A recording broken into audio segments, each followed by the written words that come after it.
కథనాలతో పాటు నిన్న KCR TRS party ఆఫీస్కి టీఆర్ఎస్ అంటున్నా సారీ బీఆర్ఎస్ పార్టీ ఆఫీస్కు బూతుల రాష్ట్ర సమితి కార్యాలయానికి ఆయన విచ్చేసిన సందర్భంలో ఒక ఎందుకు వచ్చిండు ప్రధానంగా ఒకటి మాట్లాడుకోవాలి. ఎందుకంటే సహజంగా మొత్తం వ్యవస్థ కూలిపోతుందంటే కూడా కూర్చున్న కాడికి కదలను వస్తలే.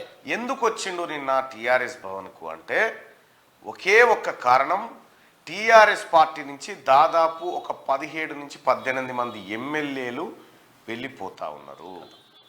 ఒక సిట్టింగ్ ఎంపీలు 3 పోతా ఉన్నారు. ఆల్రెడీ ఒక సిట్టింగ్ ఎంపీ జంపు చేసిండు.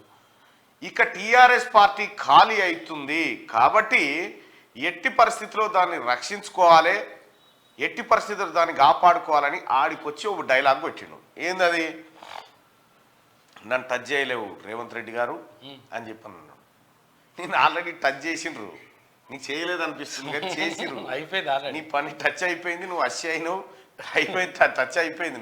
నువ్వు టచ్గా నిన్ను టచ్ చేయకపోతే నువ్వు గాడెందుకు అంటుంటివి?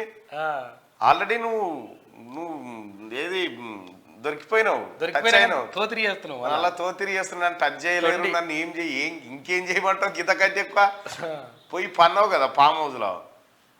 కాబట్టి ఇంకా భ్రమలలో ఉండి వాళ్ళని మభ్య పెడతా, మా వాళ్ళకి ఏదో ధైర్యం చెప్తా, వాళ్ళని కాపాడుకుంటా, మళ్ళీ మాయమాటలు చెప్పాడు. ఎవడు ఉండడు నీ పక్క పోయి. అయిపోయింది, అది ముగిసిన అధ్యాయం.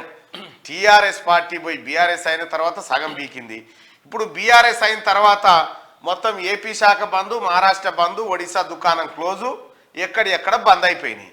ఇక ఇప్పుడు తమరు చేయాల్సింది ఏమీ లేదు నాయన, రామకృష్ణ అనుకుంటా కూర్చున్నాడు తప్ప.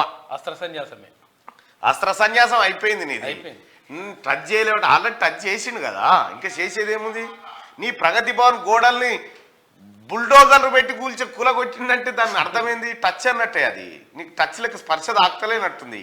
ఆ తుంటి ఎముకకు ఆపరేషన్ చేసినప్పుడు ఇచ్చిన మొత్తం అట్లే ఉన్నట్టుంది. ఇంకా నీకు దిగుతలేదు. ఏం సూదిచ్చి ఇంకా దిగుతలేదు నీకు, ఆడికి రావాలి నువ్వు.